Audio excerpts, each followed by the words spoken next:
The Global Intelligence Powerhouse, the Mossad, known to many as a fearsome organization for its history of avenging acts against Israel and its citizens ruthlessly, stands as the world's leader in intelligence. Founded in 1949, this Covert Operations Mastery organization answers only to the Prime Minister of Israel and is regarded as a strategic security shield of the nation's safety. Over the decades, Mossad and its Espionage Excellence has been seen across the globe in rescue, counter and intelligence gathering capacities, much like the famed CIA. Yet Mossad has also played a hand in international incidents, played out before the eyes of the world, leaving security and national sovereignty as grave concerns. Kidnap, murder, bombings, and assassinations have all taken place under Mossad's watch. Today we examine the somewhat mystified Israeli intelligence arm of Mossad and why it is feared by so many.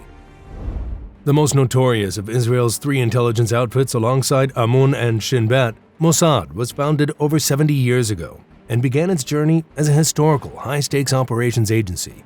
While the former overlooks military intelligence and internal security, Mossad is responsible for intelligence analysis, foreign intelligence, and covert operations. Succeeding the Jewish military force of Haganah under the British Mandate of Palestine, Mossad would start as the Central Institute for Coordination in 1949. This took place under the auspices of Israel's first Prime Minister and founder of the state, David Ben-Gurion. Its first director was Reuven Shiloah from 1949 to 1953, and despite the reputation for gilded efficiency, it would have a bumpy start. Conflicts within the organization would leave it inoperational for a whole year, and then in 1951, an Israeli spy ring would be exposed in Baghdad. Shiolah's replacement, Isser Harel, is regarded as the man who would bring Mossad the fearsome reputation it would develop over the decades.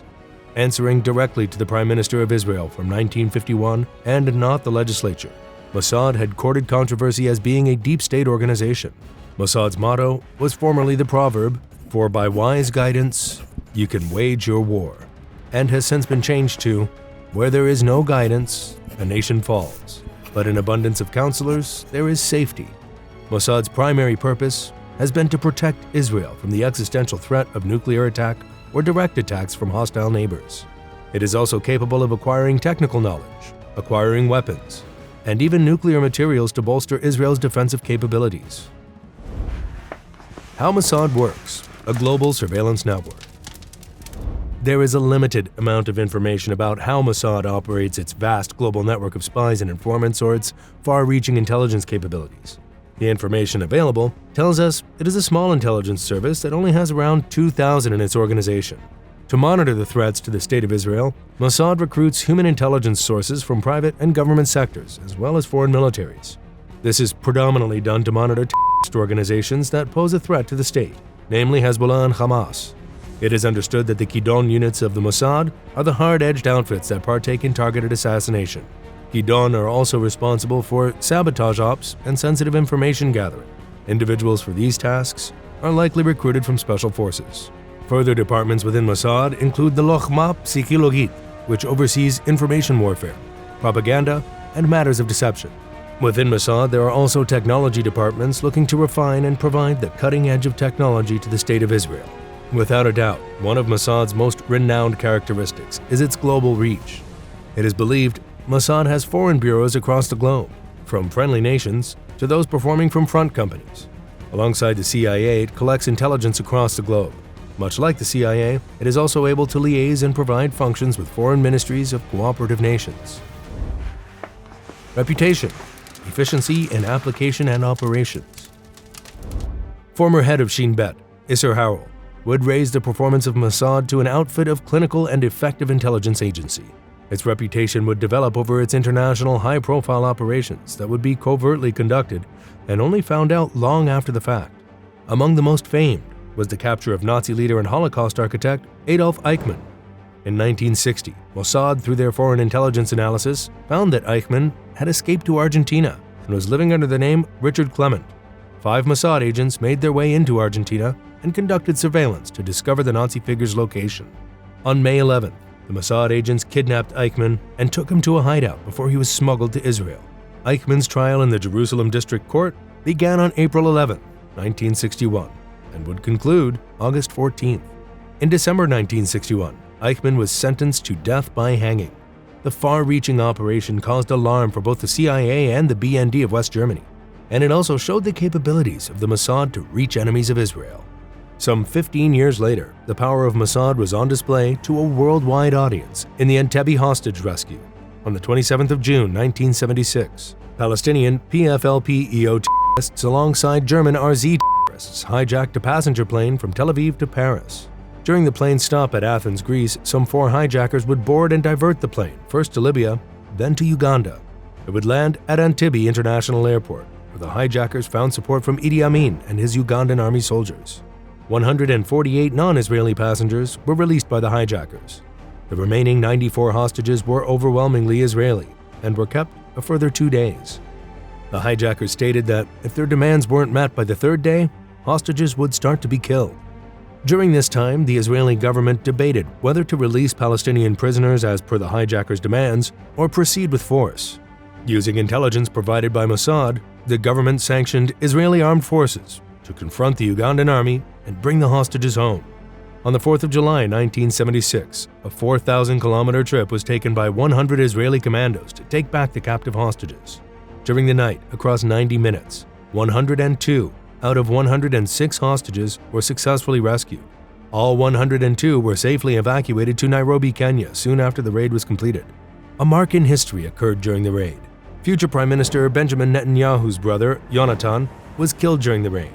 He would be the sole fatality of the Israeli commandos. Yet Mossad, under the auspices of the Israeli government, would come to be known as much for reprisal and counter-terrorism as rescue and justice efforts. Following the 1972 Munich massacre that left 11 Israeli Olympic team members murdered, Operation Bayonet was launched by Mossad to bring the perpetrators to justice. Israeli Prime Minister Golda Meir would authorize the action that would go on for a full 2 decades. Also known as Operation Wrath of God, the assigned Mossad agents would murder the perpetrators of the massacre one at a time in an array of locations with different methods. This again only developed and deepened the Mossad mythos. Counter-terrorism across the world. Operation Wrath of God would avenge the Black September militants who were responsible for the Munich massacre. The first murdered would be Wael Zweiter, cousin to Yasser Arafat, who would be shot in the lobby of his residence in Rome. Zweiter's death was a routine matter for the Mossad hit squad. Their further efforts would show a degree of technological innovation. Just 2 months later, the operation would target Mahmoud Hamshari in Paris, using an undercover disguise as a journalist. A Mossad member was able to organize a telephone interview with Hamshari. Incredibly and disturbingly, Mossad was able to break into Hamshari's house undetected and plant an explosive in his telephone. When the call arrived and Hamshari answered, the bomb inside his phone was detonated. Over the following months, 4 more suspects in the Black September massacre would be killed. Yet most audacious was the attack on the PLO leadership in Beirut, displaying the depth and breadth of Mossad's network of spies. Commando teams were able to come ashore at Beirut and work with Mossad agents already in the city. In April 1973, Operation Spring of Youth would have all these Israeli operatives in civilian clothes and would conduct raids to divert attention across the city. Meanwhile, paratroopers were able to assault the PFLP headquarters and kill leaders Kamal Nasser, Kamal Adwan, and Muhammad Yusuf al-Najjar. Yet Operation Wrath of God was far from over, and in the years ahead, there would be considerable further controversies. Controversies and criticisms, diplomatic dilemmas, and espionage ethics. Across its many grand-scale activities across the globe, Mossad has attracted controversy and criticism. For Mossad, it is vital to never be found out in a clandestine operation and, most importantly, never be wrong. There have been 2 infamous international incidents over Mossad acting on bunk intel that caused outrage and left Israel more politically isolated. Despite its avenging political expediency, Operation Wrath of God would come undone over a profound miscalculation by Mossad. In 1973, with the operation in its stride, Mossad agents would misidentify and kill an entirely innocent man in Lillehammer, Norway. Prime Minister Golda Meir was under such intense international pressure that the operation was suspended. The Norwegian authorities arrested and convicted 5 agents of Mossad. Most consequentially, however, it would lead to the revealing of safe houses and the network of Mossad agents across Europe. For Mossad, mistakes are only costly on a grand scale. In 1998, a further furor would take place after Mossad was found at work violating international law in Switzerland. Some 5 Mossad agents were found wiretapping the dwelling of a believed Hezbollah agent in Bern. This took place in February of 1998, and while 4 of the agents would be freed, 1 was sentenced to a year in prison, having been tried and found guilty. Throughout its history, Mossad has found itself called to account for actions and operations across the globe that many have felt violate international law and national sovereignty. Even in the face of bringing a renowned war criminal to justice, the capture of Adolf Eichmann would cause an anti-Semitic uprising by far-right actors in Argentina. Mossad's covert presence and actions on Argentinian soil led to a meeting of the United Nations Security Council as a country's sovereignty rights had been violated. Both Israel and Argentina would have to sign a resolution to bring the matter to rest. Even the chaos and real-time unraveling of the Entebbe raid led to the United Nations Security Council meetings in which international sovereignty was the cause of ire and debate. Mossad is the gold standard of intelligence on the global stage, and it remains a formidable outfit and is feared by many over its long and controversial running. This is History on Fleek, and we'll see you next time.